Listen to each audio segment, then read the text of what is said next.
Siang hari di pantai Melayu Pulau Rempang 28 September lalu adalah panas yang menyenangkan bagi warga Rempang dan turis lokal. Siang ini sebuah paguyuban adat bergembira dalam sebuah family gathering yang diadakan di pantai. Mereka bernyanyi dan menari, membawa anak-anak berenang di pantai yang tenang, jernih, yang birunya selaras dengan langit yang juga bersih biru. Saya pun bersyukur bisa ikut merasakan bersihnya udara dan langit hari ini di Pulau Rempang. Tidak seperti sehari-hari yang biasa saya alami di Jakarta. Akhir September lalu, setelah kejadian 7 September 2023, warga mulai kembali berwisata ke Pantai Melayu. Keadaan sudah jauh lebih kondusif dibanding awal September saat warga Rempang bentrok dengan aparat terkait konflik agraria dan rencana investasi swasta di pulau ini. Warga yang trauma dengan aparat berseragam bisa lebih tenang sekarang karena aparat gabungan sudah ditarik sebagian besar dari lokasi-lokasi permukiman warga. Sulaiman, warga Pantai Melayu, bersyukur karena pantai ramai lagi oleh turis lokal. Bahkan ada paguyuban suku Batak yang membuat family gathering di sini. Sebelumnya, sejak bentrok tanggal 7 September itu, Pantai Melayu sepi dari pengunjung. Pulau Rempang menjadi perhatian publik karena warga menjadi sasaran relokasi untuk tujuan pembangunan proyek Rempang Eco City oleh Badan Pengusahaan BP Batam dan PT Makmur Elok Graha atau MEG. Rencana pembangunan proyek ambisius itu rupanya tidak berjalan lancar sebab ribuan masyarakat adat Melayu tua yang telah menempati Pulau Rempang sejak 200 tahun lalu menolak untuk direlokasi. Proyek Strategis Nasional atau PSN Rempang Eco City Batam ini diketahui bakal memakan lahan dengan total luasnya mencapai 17.600 hektar. Dan lahan yang perlu disegerakan pihak BP Batam untuk dibebaskan mencakup 2.000 hektar. Dan ini berimbas pada 4 kampung adat yang harus direlokasi. Menurut Iskandar, tokoh pemuda Pantai Melayu yang mengobrol dengan kami pada 28 September lalu, dari 16 kampung adat yang mau direlokasi, dipilihlah 4 kampung adat dulu. Mungkin setelah ramai penolakan relokasi. Ini adalah tahap pertama pengembangan proyek PSN Rempang Eco City di Pulau Rempang. Pemilihan ini tentu berpotensi memecah belah warga Rempang, karena seolah ada yang mau direlokasi dan ada yang tidak.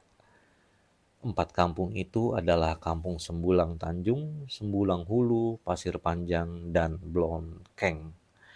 Oleh karenanya pada 28 September pagi, Iskandar bersama aktivis Rempang lainnya mengonsolidasikan 16 kampung itu dalam sebuah pertemuan besar di salah satu kampung. Tujuannya untuk menjaga kekompakan warga Rempang dalam menolak relokasi. Kalau teman-teman ikuti berikut beritanya pada 3 Oktober kemarin, warga kampung Sembulang mendemo kedatangan Menteri Investasi dan Kepala BKPM Bahlil Lahadalia ke Rempang.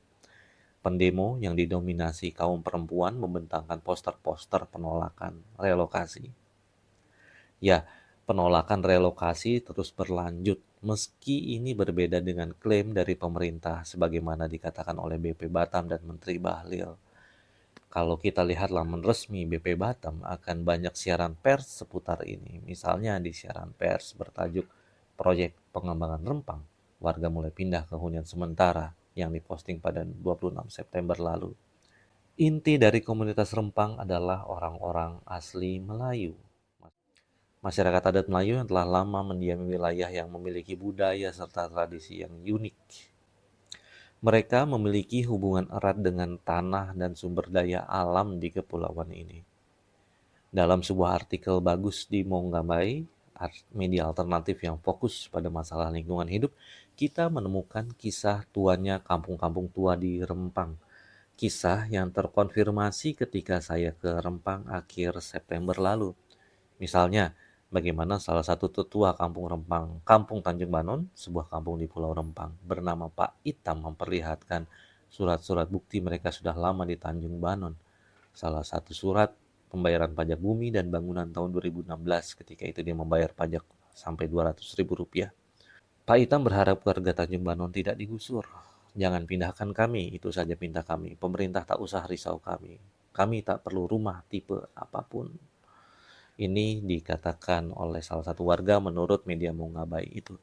Tapi teman-teman juga kalau melihat tayangan kami di channel yang lainnya, tayangan saya di channel yang lainnya, itu juga banyak warga yang bisa menunjukkan surat tebas tepatnya. Warga lain, Syamsur Rijal Bujur, juga menyampaikan hal sama. Ini masih dari Munggabai. Di kampung Sembulang, Syamsur Rijal menunjukkan makam nenek moyang warga kampung di pemakaman Al-Fajri, Sembulang. Terlihat di komplek makam itu ada makam dengan batu nisan bertuliskan Nipis 1958. Ya, hak atas masyarakat adat mencakup hak atas tanah, air, dan sumber daya alam yang ada di wilayah mereka. Ini penting karena tanah dan sumber daya alam seringkali merupakan sumber kehidupan dan mata pencaharian utama bagi masyarakat adat.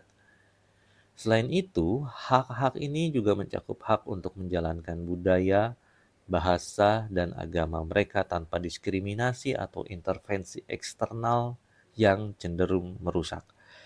Ini adalah hak yang diakui secara internasional dan dijamin oleh banyak perjanjian internasional termasuk deklarasi PBB tentang hak-hak masyarakat adat. Masyarakat adat 4 kampung di Rempang direncanakan akan direlokasi ke Tanjung Banon. Program relokasi tampaknya memang menjadi semacam plan B oleh pemerintah pasca bentrok antara warga dan aparat pada 7 dan 11 September lalu. Direktur Pengembangan Kawasan Permukiman Direktorat Jenderal Cipta Karya Kemen PUPR Yohanes Wahyu Kusumo Susanto menegaskan Kementerian PUPR akan mendukung penuh proyek strategis nasional atau PSN Rempang Eco City. Sebagaimana pembangunan yang akan dilakukan oleh Kementerian PUPR telah disetujui oleh Menteri PUPR RI Basuki Hadi Mulyono. Yohanes Wahyu mengatakan akan ada 5 kampung yang terdiri dari 961 kepala keluarga untuk dilakukan pergeseran ke Tanjung Banon. Sementara di Tanjung Banon sendiri saat ini sudah ada 361 kepala keluarga yang bermukim di sana. Sehingga masyarakat yang akan bermukim di Tanjung Banon nantinya akan ada sebanyak 1.322 KK. Untuk di Tanjung Banon akan dibangun permukiman terpadu. Permukiman ini dapat dijadikan sebagai percontohan kampung nelayan yang eco-friendly di Indonesia. Ini kata Yohanes Wahyu. Meskipun kampung barunya nanti jika dipindahkan adalah kampung nelayan modern, eco-friendly, tapi itu seperti selimut asap atas kenyataan bahwa masyarakat adat Rempang telah hilang. Begitu sedihnya, bukan? Masyarakat adat ditandai oleh identitasnya sebagai masyarakat adat tempatan.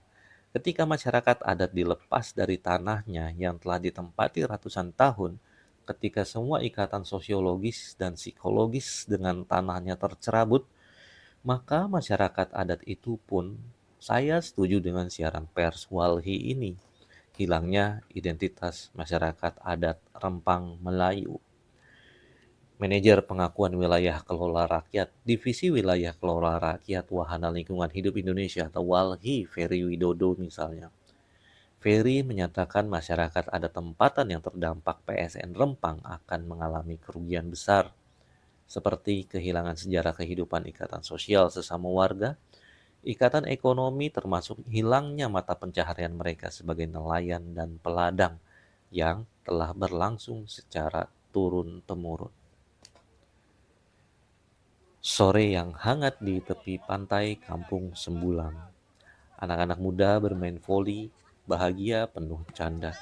Mungkin kita tidak akan melihat pemandangan ini lagi jika mereka direlokasi ke kampung modern nelayan di Tanjung Banon. Mungkin juga pemerintah tetap akan membangunkan lapangan voli ini untuk mereka. Tapi akan beda rasanya dengan lapangan voli yang kita lihat sekarang ini. Lapangan voli yang ini yang mereka bangun sukarela dengan tangan mereka sendiri. Pohon-pohon di sekelilingnya, tanah di bawah lapangan memiliki nilai orisinal sebagai bagian dari sejarah masyarakat adat Rempang. Lapangan yang bukan dibangun seolah terpaksa agar warga Rempang mau direlokasi setelah konflik agraria berimbas hilangnya identitas masyarakat adat Rempang. Memang di Tanjung Banon, menurut pemerintah, mereka akan diberikan rumah tipe 45, luas tanah 500 meter persegi, dan berbagai insentif lainnya. Bayangkan, akankah mereka masih sama sebagai kampung tua, sebagai masyarakat adat Rempang, ketika mereka kini tinggal di rumah yang serba seragam, berjajar rapih? Ini kampung adat apa perumahan suburban? Investasi yang beretika bukan sekadar kelihayan membuat jargon eco-city dan eco-friendly atau eco-eco apapun lainnya. Bagaimana mau disebut eco jika merusak ekosistem yang sudah ada, yaitu kampung tua dengan masyarakat adat yang beranak pinak di sana selama ratusan tahun. Manusia-manusia yang telah menyatu dengan laut yang mereka arungi, tanah yang mereka tanami, dan udara yang mereka hirup di pulau yang sangat indah ini. Investasi yang beretika memanusiakan manusia, membangun peradaban. Tidak selamanya memang masyarakat adat hidup dalam teknologi lama. Tak ada salahnya mereka menjadi modern, tapi tentu salah jika investasi malah menyapu manusia dari tanah airnya. Rasa keadilan kita bisa merasakan ada yang tidak adil dalam tragedi Rempang. Mengapa ini semua terjadi? Kita akan berkenalan dengan neoliberalisme di video berikutnya. Terima kasih.